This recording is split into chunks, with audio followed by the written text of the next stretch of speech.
Well, something strange in a neighborhood. A man dressed up as a Ghostbuster, posing for photos at a school volleyball game. But what is alarming here is this man is a convicted sex offender and has been around children now for 2 years. It wasn't until recently the man was booted from a group that entertains crowds.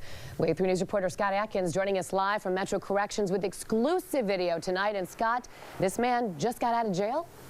Yeah, he posted bond this evening, and we had a chance encounter with the registered sex offender accused of dressing up as a Ghostbuster and posing in pictures with children on a school's property.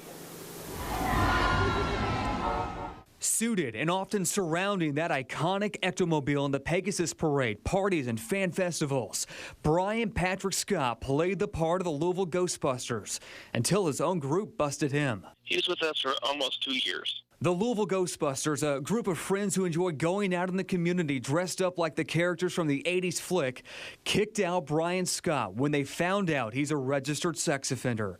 Most recently, arrested for visiting a volleyball game at Beth Haven Christian School.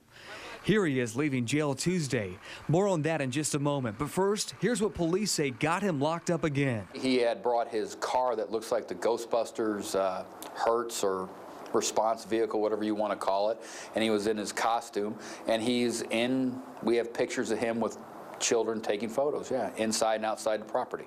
Wave 3 News wanted to know why he did that, considering his probation prohibits sex offenders on school property. That's him under a hood leaving Metro Corrections. Why did you dress up as a Ghostbuster at a volleyball game? Get out of my face.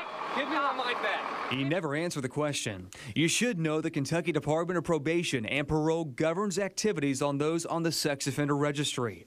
Scott was convicted of possessing or viewing matter portraying a sexual performance by a minor. Who's responsible to make sure it doesn't happen again?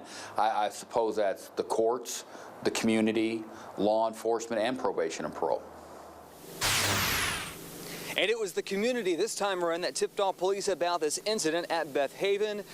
The school made it very clear in a statement that Scott was not invited and not affiliated with the school. Scott Atkins, Wave 3 News. Thanks, Scott. A shocking story.